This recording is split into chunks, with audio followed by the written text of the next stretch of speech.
what do we have here? It seems like this is a universal injunction preventing Donald Trump's administration from moving forward with a policy plan, with an initiative, with an executive order. How are they doing that? I thought MAGA said that, district judges no longer have authority over the administration. That district judges specifically could no longer do anything to the administration. And the White House was just going to start bulldozing over people and, doing whatever they wanted. Now that district judges have been hamstringed by the Supreme Court and couldn't do what effectively is a nationwide injunction. This is very peculiar, very strange. But I remember saying that that's not what happened, right? That nationwide injunctions were limited by the Supreme Court, right?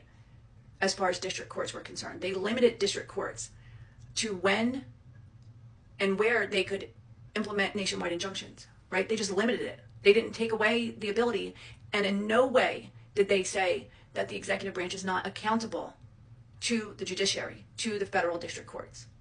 And this proves it.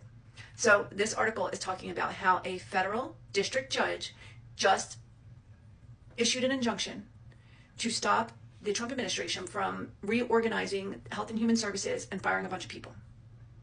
Right? Right? A bunch of Democratic-led states brought a case, a class action lawsuit against the administration saying you can't do this without Congress's approval. You do not have the authority to do this. And the judge was like, yeah, you're right. You can't do it without Congress. Injunction. Right? And so there are situations like this where they couldn't stop the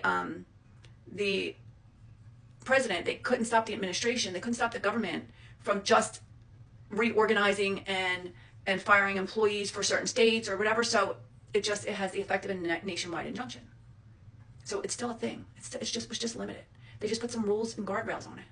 And that's not to say that the Supreme Court cannot issue nationwide injunctions. They can and they will. Likely in this case, when they appeal it and it gets to the Supreme Court.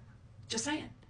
Don't believe everything that you read in the headlines or everything that you see on social media. I've seen all the hyperbolic, oh my God, the sky is falling, stuff surrounding this nationwide injunction Supreme Court ruling.